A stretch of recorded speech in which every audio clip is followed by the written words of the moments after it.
네, 반갑습니다. 동수대학교 게임학과 이동 교수입니다. 게임 AI 프로 어, 책에 있는 네 번째 아티클 Behavioral Selection Algorithm on Overview에 대해서 강의를 시작하도록 하겠습니다.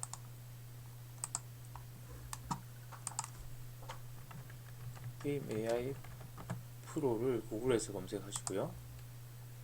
자, 전체적으로 3권, 2권, 자, 1권에 있는 네 번째 아티클입니다. 섹션이 두 번째 섹션입니다. 아키텍처입니다. 아키텍처라는 것은 게임 인공지능 시스템을 만들 때 이 알고리즘의 전체적인 구조를 어떻게 짤 것인가의 문제고요. 12개의 아티클들이 소개되어 있네요. 그 중에서 오늘 다룰 내용, 앞으로 몇 회에 걸쳐 다룰 내용은 바로 이 Behavior Selection Algorithm 에 대한 오버뷰입니다. 개괄적인 어떤 알고리즘들에 대한 설명을 하는 장인 것 같습니다. 자, 먼저 이제 우리가 지금부터 다룰 내용은 실제 이제 게임 AI에서 가장 많이 우리가 다뤄야 될 대상이죠. 바로 이 NPC입니다. 난 플레이어 캐릭터. 플레이어가 어떤 입력을 주지 않고 자동으로 움직이는 그 어떤 대상들입니다. 이 NPC에는 뭐 몬스터 계열도 이제 포함돼서 우리가 이야기할 수 있습니다. NPC 연못수를 좀 나누기도 하는데요. 그, 자, 이 NPC가 어떻게 행동을 하느냐 구조를 가장 심플한 어떤 AI 모델로 Sense, Think, Act Cycle이라고 부르는 모델이 있습니다. 이 그림을 보시면 우리가 지금 게임을 할 때도 일단 실세계상에서 게임이 이루어지는데 이러한 게임이라는 가상 월드에 우리가 참여해서 게임이 이루어지죠. 플레이어도 보면 우리가 게임을 할 때 게임 환경상에서 어떤 상황을 인지하고 센스한다는 것은 인지한단 말이죠. 자, 인지한 결과 뭔가 의사결정을 위한 생각을 하고 그 다음에 그 생각의 결과로 행동을 옮기죠. 뭐 저기 내 앞에 보이네. 뭐 3m 앞에 보이네. 자, 그럼 생각을 하죠. 총을 쏘아야겠다. 그리고 마우스 왼쪽 버튼을 클릭해서 또는 스페이스바를 클릭해서 조준을 해서 쏜다. 뭐 이런 행동들이 하나의 사이클 가지고 이루어지고요. 마찬가지로 그 에이전트들, 그 NPC도 마찬가지로 자, 플레이어의 어떤 행위에 대한 결과값에 대해서 변화를 센스하고 그 센스한 결과를 어떻게 의사결정할 것이냐. 다음 그걸 행동을 옮깁니다. 이 행동의 결과가 다시 플레이어가 센스하고 싱크하고 액트하는 이런 어떤 순환적인 구조를 이루게 되어 있습니다. 가장 심플하게 우리가 어떤 게임 AI 알고리즘을 구조화시킬 때 이러한 카테고리에 묶어서 좀 생각할 수가 있는데요. 뭐 우리가 게임 만들 때 단순한 NPC만 있는 건 아니죠. 여러분 그, 뭐 슈팅 게임을 만든다면 NPC가 등장하자마자 뭐 5초 안에 죽어버리는 그런 NPC들도 있겠죠. 이런 NPC들은 사실 뭐 단순한 문제입니다. NPC가 뭐 어떤 뭐 패턴이 될 수도 있고요. 등장하고 총 쏘고 죽고 뭐 그래서 뭐 그렇게 큰 인텔리전트한 코드가 필요한 건 아닌데 또 다른 어떤 뭐 경우에는 이 NPC가 훨씬 더 다양하게 생각하고 행동해야 될 필요가 있는 게임들도 있습니다. 우리가 이제 예를 들면 버디 AI라고 부르는데 친구 AI죠. 이 같은 경우에는 플레이 동안 이제 항상 플레이어 옆에서 플레이어를 조력하면서 도우면서 게임을 같이 진행합니다. 이때는 상당히 인간과 같은 플레이를 진행해야 되는 어떤 그 까다로운 조건을 NPC가 만족해야 되죠. 뭐 라스트 오브 어스라는 게임에서 뭐 엘리 같은 경우 뭐 대표적인 예가 될 것 같습니다. 이때 우리가 뭐 어떻게 환경을 센싱하느냐 이것도 쉬운 이슈가 아닙니다. 환경을 어떻게 센싱하느냐 이 정보를 모아서 이 정보를부터 자 싱크 해야 되는데 생각해야 되는데 이거 우리가 보통 의사결정이라고 보통 많이 이야기하죠. 자, 그 다음에 어떤 행동을 취하게 되는데 이 의사결정 과정을 이 정교하게 만든다는 게뭐 사실 제대로 잘 정의되어 있지는 않아요. 아주 정교한 어떤 의사결정을 만든다는 게 쉬운 파트는 아닌 거죠. 따라서 아주 다양한 알고리즘들이 이런 의사결정 알고리즘으로 게임 AI에서 존재합니다. 그리고 그 알고리즘 중에 하나가 만능 게 없어요. 만능인 알고리즘이 없습니다. 그래서 내가 만들려는 게임의 상황에 따라서 더 적합한 알고리즘을 선택해야 합니다. 이 아티클에서는 그 중에서 가장 유명하고 산업계에서 실제로 많이 쓰이는 증명된 알고리즘들을 소개하고 있습니다. 그 알고리즘 하나하나를 깊이 있게 구현단까지 디테일 있게 설명하진 않고요. 뭐 그런 내용은 아마 다른 아티클에서 다루게 될 것 같아요. 전체적인 특징에 집중하고 있습니다. 왜냐하면 우리가 전체적인 몇몇 중요 알고리즘의 특징만 안다고 하더라도 우리가 언제 어떠한 알고리즘을 써야 할지 우리 스스로가 판단할 수가 있는 지식으로서 작용하기 때문이겠죠. 그래서 이 아티클은 약간 수박 거덜기식으로 오버뷰입니다. 그 전체적인 개괄적인 설명을 진행하도록 하겠습니다. 제일 먼저 등장하는 그 디시전 메이킹 알고리즘은 유한 상태 기계라고 부릅니다. Finite State Machine이라고 보통 부르죠. 그뭐 IT 계열, 컴퓨터 공학 계열에서는 아마 오토마타 이론할 때 아마 들어본 알고리즘일 겁니다. 유한 상태 기계입니다. 뭐 다양한 자연어 처리나 오토마타 설계, 뭐 파스 설계 일대 유한 상태 기계가 사용되는데요. 가장 그 게임 AI에서도 가장 많이 우리가 게임 AI가 뭐냐 했을 때 가장 유명한 알고리즘이 바로 유한 상태 기계입니다. 가장 많이 사용되는 어떤 행위를 모델링하는 알고리즘이라고 볼 수가 있죠. 왜 유명하냐? 장점이 많습니다. 일단은 구조가 되게 심플하고요. 구조가 심플하니까 코딩하기가 되게 쉽습니다. 그리고 우리가 어떤 NPC의 어떤 행위를 갖다 모델링 한다고 했을 때 그 생각할 수 있는 뭐 공격하기, 뭐 방어, 뭐 페트롤, 순찰하기, 뭐 도망가기, 뭐 이런 단어가 하나의 상태거든요. 그래서 우리가 그런 상태라는 개념으로 묶어내기가 되게 쉽습니다. 그래서 되게 인투이티브합니다. 되게 직관적으로 우리가 상태를 정의할 수 있는 장점들이 있습니다. 그리고 이걸 그 우리가 하나 도표나 이런 형태로 보여주기 쉽기 때문에 기술에 익숙하지 않은 뭐 계획자나 게임 같이 개발한 멤버들한테도 설명하기가 쉽습니다. 그래서 서로 커뮤니케이션하고 코어하기도 쉬운 알고리즘이 바로 유한 상태 기계입니다. 유한 상태 기계에 대해서 게임 AI를 아마 그 공부를 조금이라도 해보신 분이라면 아마 그 이번 챕터는 상당히 이번 그 강의에서 다루는 유한 상태 기계는 아마 다 잘 알고 계실 내용일 거예요. 하지만 잘 모르신 분들을 위해서 간단히 소개하자면요. 유한 상태 기계라는 것은 이제 크게 세 가지 형태의 구성 요소로 나눠져 있습니다. 책에서는 이 두 가지를 갖다 이야기하고 있는데요. 하나는 상태입니다. 이 상태는 특정한 어떤 행동이 될 수도 있고요. 어떤 내부적인 어떤 우리가 정의 내릴 수 있는 컨피규레이션이 될 수 있습니다. 그 어떤 이런 상태, 뭐 공격한다. 그 다음에 초기 상태인 아이들 상태, 이런 상태도 있겠죠. 아니면 또 뭐 페트롤 한다. 뭐 이런 것들이 상태입니다. 이렇게 동그라미로 지금 제가 표현했는데요. 자, 이런 상태는 게임 NPC가 한 시점에 하나의 스테이트에서만 존재할 수 있습니다. 한 스테이트만 액티브 된다는 말이죠. 공격인 상태에 있어서는 공격에 머물러 있지 뭐 페트롤을 갖다 동시에 하면서 공격하지는 않죠, 보통. 자, 그래서 하나의 상태에 머물러 있다. 자, 그리고 이 상태와 상태들 사이에는 전이란 게 있습니다. 트랜지션이라고 하는데요. 우리가 뭐 아이들 상태에서 매초 후에 페트롤을 했다. 페트롤 상태에서 어택을 한다. 자, 이렇게 화살표로 지금 표현한 게 이 바로 전입니다. 이 전에는 어떤 조건이 붙어요.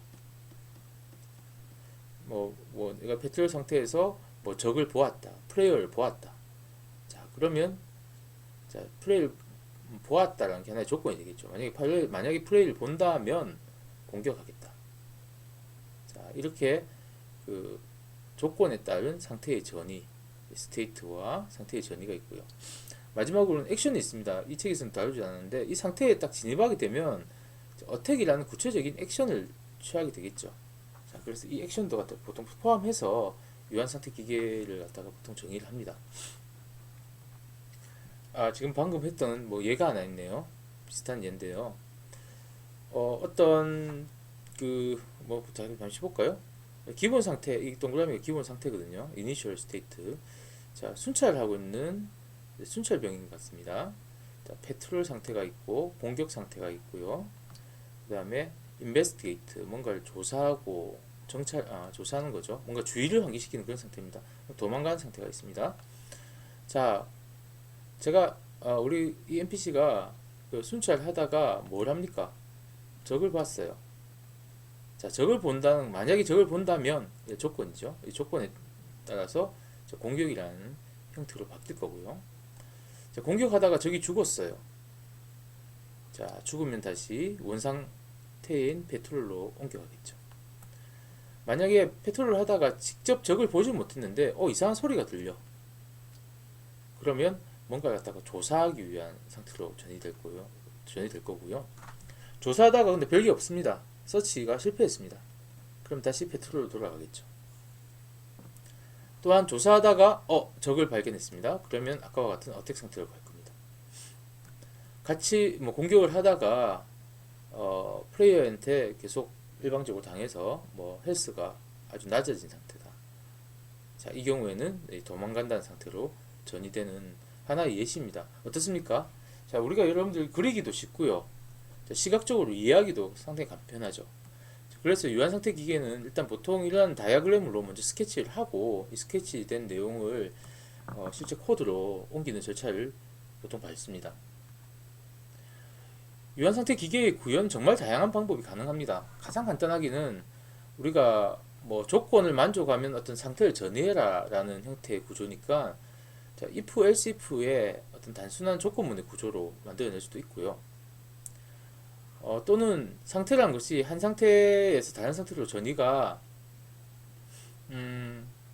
일어날 때 한 상태에만 액티브 스테이트로서 존재할 수 있기 때문에 이념형으로 묶어내고 이것을 스위치 구문으로 유사한 형태로 만들어낼 수도 있습니다.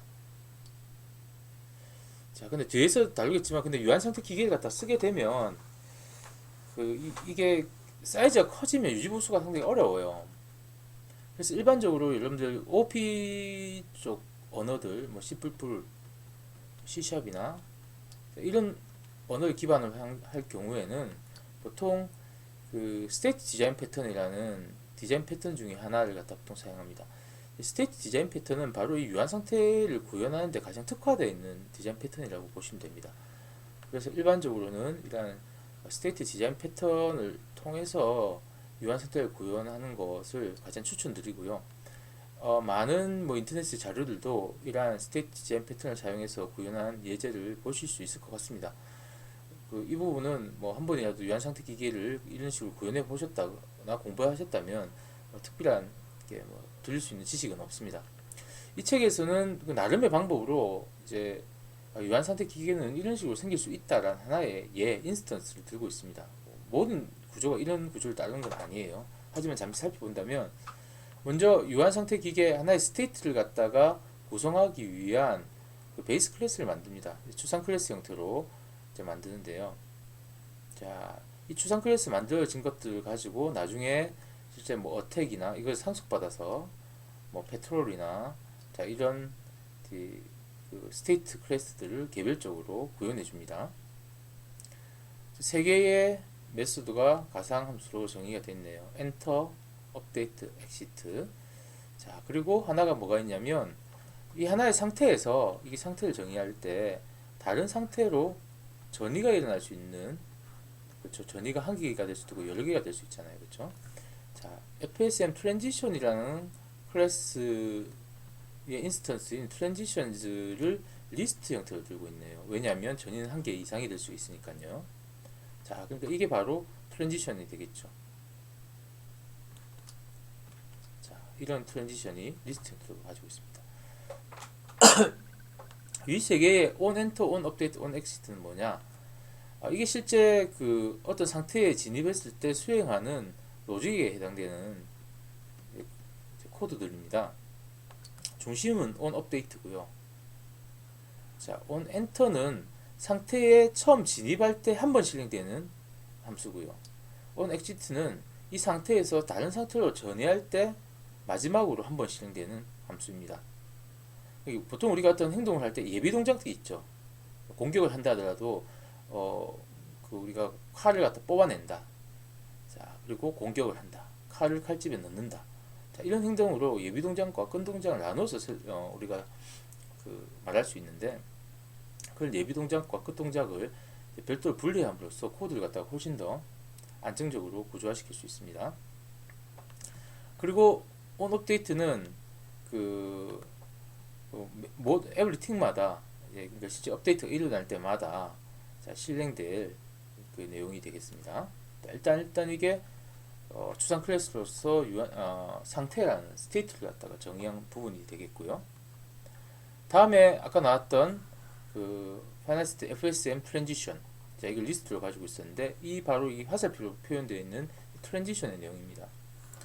자, 이 트랜지션은 또 마찬가지로 추상 클래스로 FSM 트랜지션이라는 걸 만들고, 개별 전이는 이것을 구체화하는 형태로 만들면 됩니다. 세 가지 형태의 가상 함수가 있네요. is valid, 뭔가 유효하냐. 자, 그 다음에 next state를 관련된 final state 머신의 포인트를 반환하는 함수, on transition이라는 함수가 있습니다. 결국은 뭐냐면, 내가 어떤 상태가 액티브 된 상태라고 A라고 적을게요. 보자면 지금 리스트로 가지고 있는 여러 전이가 있으면 이 전이를 갖다가 계속 개별적으로 검사를 하는 거죠. 뭘 통해서?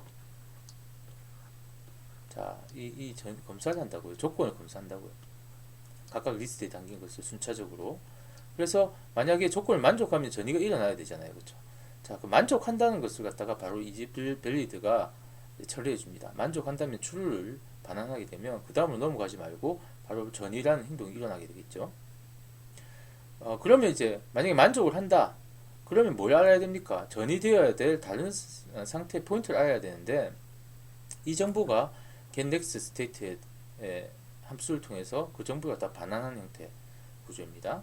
마지막에 onTransition은 뭐 크게 클문 없어 보이는데 일반적으로는 잘 등장하지 않는데요. onEnter와 state onEnter와 비슷하게 전이가 일어날 때 필요한 행동 로직을 실행한다라고 일단 책에서는 정의되어 있습니다. 자, 이렇게 스테이트를 정의하고 스테이트에서 다른 스테이트로 전이되는 트랜지션에 대한 클래스를 만들었습니다. 자, 이것을 묶어서 유한 상태의 기계라는 클래스를 만들 텐데요. 이 녀석 안에는 당연히 뭐가 있겠습니까? 전체 스테이트를 다 관할하니까, 자, 이 정의된 모든 스테이트들의 리스트를 들고 있고요. 자, 그 다음에 뭐가 있냐면 그 스테이트, 내가 지금 현재 어디 있는지, 어느 스테이트에 있는지에 대한 정보가 필요하죠. 자, 거기 봐, 액티브 스테이트라는 이름으로 현재 스테이트를 갖다가 현재 활성화된 스테이트에 대한 포인트를 들고 있습니다. 그리고 처음 이 FSM이 실행됐을 때 어디서부터 출발할 것이냐라는 초기 스테이트에 대한 포인트들도 가지고 있는 구조죠. 됐습니까? 자, 그 다음에 이제 업데이트가 있는데요. 이 업데이트가 실질적으로 어떤 스테이트에 진입했을 때 일어나야 될 어떤 로직들 갖다가 반복적으로 실행해주는 함수가 됩니다. 구조가 좀 이해 가십니까? 자, 그래서 실제 업데이트가 어떻게 일어나는지 갖다 좀 구체적으로 보면 다음과 같은 형태의 순서로 일어날 수 있겠죠. 지금 제가 액티브 스테이트에 있습니다. 자, 그럼 뭘 한다고 했습니까? 이 트랜지션을 검사합니다. T1, T2, T3를 검사하는데 언제까지 검사합니까? 어떤 유효한 액티브 스테이트의 트랜지션에서 각 트랜지션을 갖다가 얘 있는 isValid를 호출시켜 가지고 이게 만약에 true가 나오거나, 자, 그럼 이제 전이가 일어나겠죠. 또는 뭡니까? 모든 붙어 있는 트랜지션을 다 봤는데 마지막까지 다 false야. 자, 이런 경우, 더 이상의 트랜지션이 없는 경우, 자, 이런 두 가지 형태가 나타날 겁니다. 만약에 유효한, 그러니까 조건을 만족하는 isValid가 true인 트랜지션이 발견된다면 어떻게 하면 됩니까? 제일 먼저 지금 현재 액티브 스테이트에서 나가기 위한 자, on exit 함수를 갖다가 실행시키고요. 다음 T2라고 한다면 T2에서 뭐 이런 B로 만약 이동을 해야 된다. 그러면 이 트랜지션의 getNext state가 B에 대한 포인트를 가지고 있죠. 자, 이 B의 포인트를 active state의 값으로 저장해 줍니다. 이 말은 active state를 이제 바꾸는 거죠. 액티브 스테이트가 처음 등장하면 제일 먼저 실행시켜 줘야 될 것이 뭡니까? 한번 실행해야 될 게 변화된 B의 on enter 함수를 통해서 초기 동작을 수행합니다. 만약에 이 모든 것들을 갖다가 진행하는데 어떠한 상태 전이가 다 false예요. 전이가 일어나지 않는단 말이에요. 그때는 뭐합니까? 이 A상에서 정의된 로직을 계속 수행합니다. 어딜 통해서? 업데이트, on 업데이트 함수에 정의된 내용을 수행합니다. 예를 들어서 뭐 내가 적을 갖다가 추적한다. 추적. 자, 제가 어떤 NPC가 자, 이런 플레이어를 갖다가 추적할 때 이렇게 추적이 일어나겠죠. 자, 추적에서 적과 뭐 1m 앞까지 만났느냐라는 조건을 검토하는데 뭐 조건을 만족하지 않으면 어떻게 될까요? 계속 추적하는 행동들을 갖다가 움직임을 갖다가 변화시키면서 가는 거죠. 자, 이것은 색깔 봅시다. 자, 그러다가 어느 시점 충분히 가까워졌다. 자, 그러면 충분히 가까워졌느냐라는 T2의 어떤 조건을 만족하기 때문에 전이가 이제 어택이라는 자, 형태로 바뀌어서 실제 공격이라는 행위가 일어나는 자, 그런 구조로 볼 수가 있을 것입니다. 이 유한선택 기계에 대한 것은 제가 이제 학부 학생들 제 수업 시간에 쓰고 있는 교재인데요. 프로그래밍 게임 AI by Example이라는 책에 정말 잘 구조화된 그 내용들이 포함되어 있습니다. 그래서 이 책이 번역본도 있어요. 실용적 예제를 본 게임 인공지능 프로그램학이라는 책이 있는데요. 이 책을 참조하시면 좋겠고요. 아쉽게도 이 책이 절판된 걸로 알고 있습니다. 그래서 여러분들 한번 잘 구해서 이 책을 공부하시는 걸 유한상태 기계에 대한 이해뿐만 아니라 이 유한상태 기계를 보다 플렉시블하고 강력하게 쓸 수 있는 여러가지 기법들이 소개되어 있습니다. 네, 추천드립니다. 자, 그런데 유한상태 기계의 단점들이 있습니다. 뭐냐면 상태가 뭐 두세 개, 뭐 네 개, 다섯 개 이 정도면 지금 앞에서 설명드린 내용으로 구현하면 돼요. 하지만 이 상태가 막 10개, 20개, 30개라면 자, 유한상태 기계로 이것을 관리하는 것은 상당히 어려워요. 새로운 상태가 하나 더 추가됐을 때 추가가 어려울 뿐만 아니라 또 에러가 발생할 가능성이 매우 커집니다. 가독성이 좋다고 했는데 이때는 가독성이 상당히 떨어지는 거죠. 왜 그런지 봅시다. 상태가 두 개일 때는 전이란 게 양방향 두 개, 최대한 두 개밖에 없어요. 근데 상태가 세 개가 되면 전이가 6개로 증가합니다. 맞죠? 4개가 되면 어떻게 됩니까? 각각에 대해서 2개씩 또 등장하죠. 6개가 더 이제 추가로 합쳐지는 자, 그런 형태의 구조가 구성됩니다. 그러니까 이게 기하급수적으로 어떤 전이에 대한 정의와 구조를 만들어내야 되는 어려움이 있다. 그 이야기입니다. 또 그 Situational Behavior Reuse에 적합하지 않다고 책에 되어 있는데요. 어떤 상황에 맞는 행동을 뭐 재사용할 때 적합하지 않다. 뭐 이런 식으로 대충 번역이 가능할 것 같아요. Situational Behavior Reuse는 예를 들면 우리가 훨씬 쉽게 이해가 갈 수 있습니다. 나이트 와치먼이 있습니다. 경비병인데요. 상태를 이렇게 간단하게 했어요. 뭐 세이프, 뭐 금고라고 할까요? 금고에 뭐 페트롤 하다가 이 세이프 금고에 도착하면 이제 문 쪽으로 페트롤을 하고 문에 도착하면 다시 세이프로 페트롤을 하고 자, 이런 두 가지 상태를 가지고 있는 간단한 구조인데 만약에 이 경비병이 휴대폰을 들고 있습니다. 전화가 왔습니다.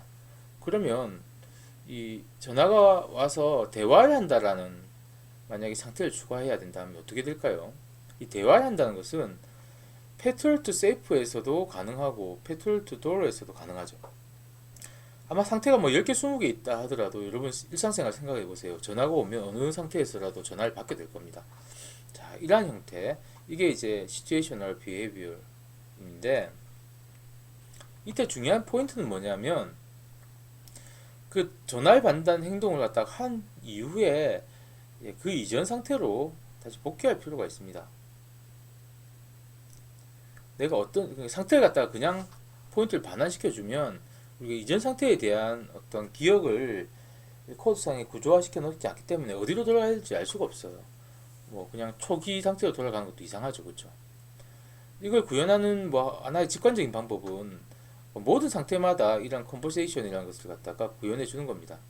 자, 그래서 petrol to safe에서 만약에 링이 울린다면 대화를 하고, 자 끝나면 자 다시 petrol to safe로 돌아가자.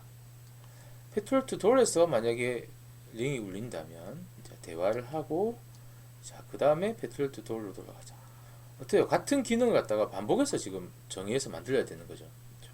이 상태가 늘어난다면 이건 상당히 구조화되지 않고 엉망진창인 코드가 될 겁니다. 그렇죠?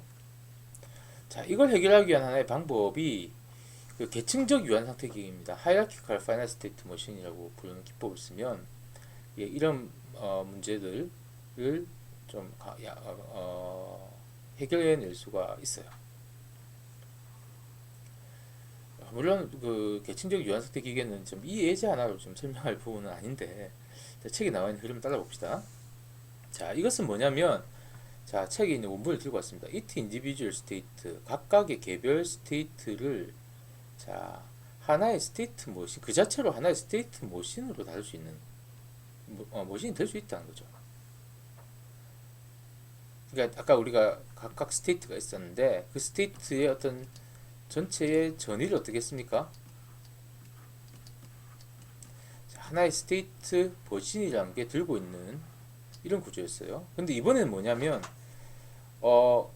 이 하나의 스테이트 자체가 스테이트 머신이 될 수 있다는 겁니다. 그 말은 하나의 스테이트 머신을 갖다가 좀 여러 개의 스테이트 머신으로 나누어서 쪼갤 수 있다는 겁니다.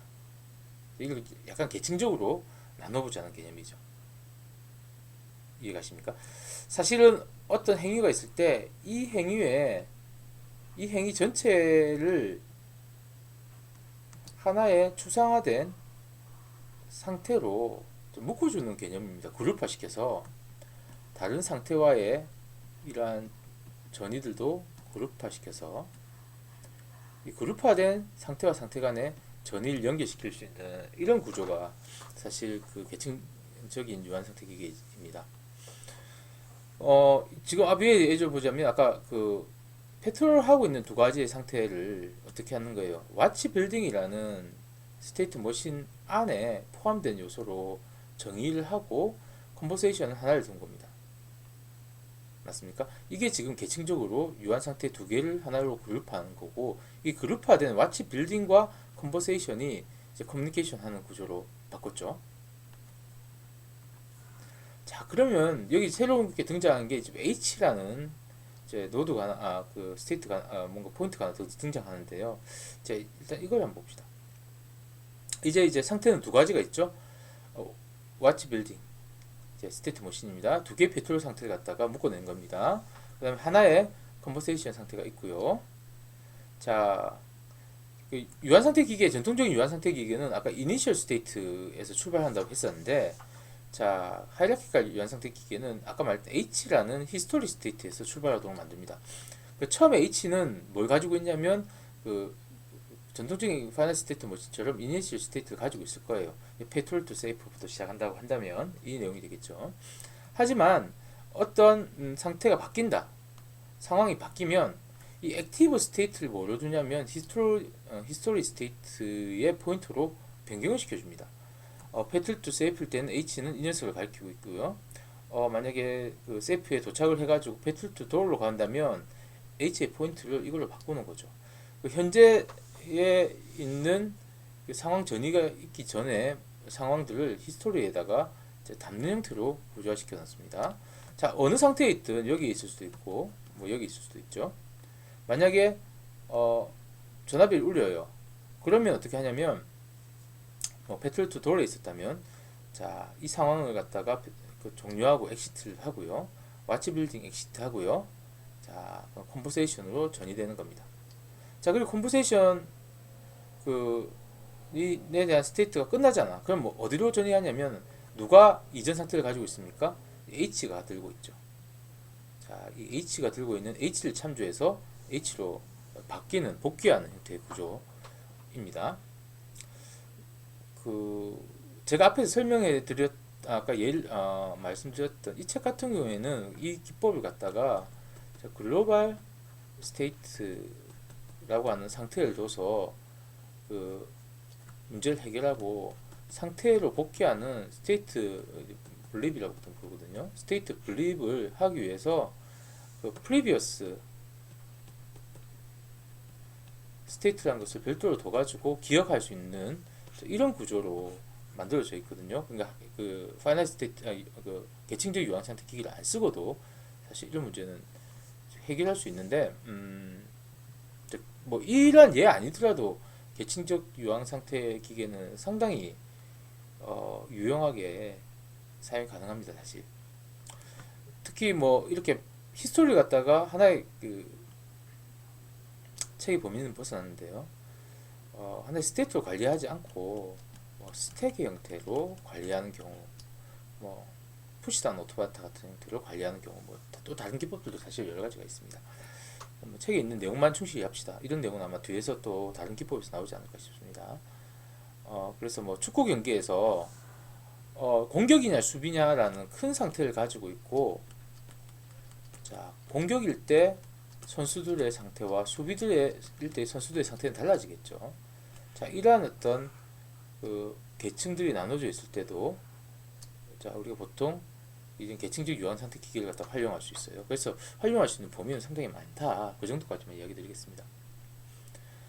책에서는 이 그 계층적 유한 상태의 구체적인 구현은 이 아티클의 의도를 벗어난다. 말씀드렸듯이 각각 이 용어가 뭐냐 에 대한 오버뷰만 다루고 있기 때문에, 대신에 Artificial Intelligence for Games라는 이 책입니다. 이 책에 섹션 5.3.9에 구체적인 구현의 슈도 코드가 있으니 참조해라라고 이야기하고 있습니다. 제가 책을 가지고 있어서 일단 프린트를 했는데요. 슈도 코드 레벨에서 방금 설명했었던 계층적 유한 상태 기계를 설명하고 있고요.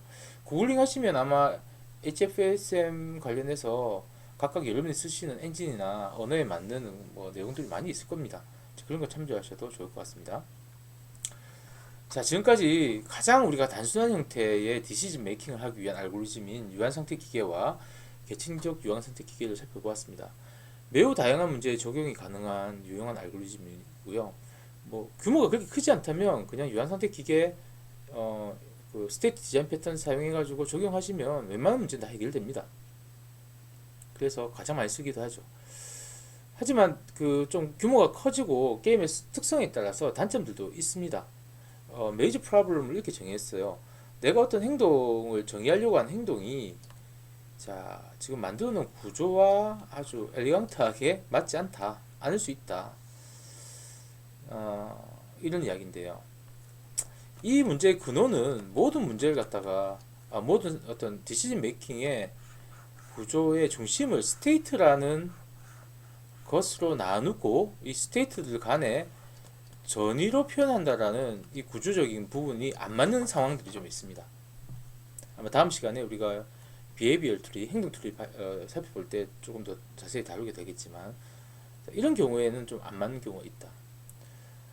구조적인 모순들은 그 계층적 유한 상태 기계를 어느 정도 도움이 될 수도 있습니다. 하지만 지나치게 이 전위가 중간에 후킹을 통해 가지고 다른 전위로의 전위가 많이 발생할 경우에는 이 구조가 상당히 좀 좋지 않은 그런 경우도 발생합니다. 자, 이것은 뒤에 알고리즘과 우리가 비교하면서 조금 더 살펴보도록 합시다.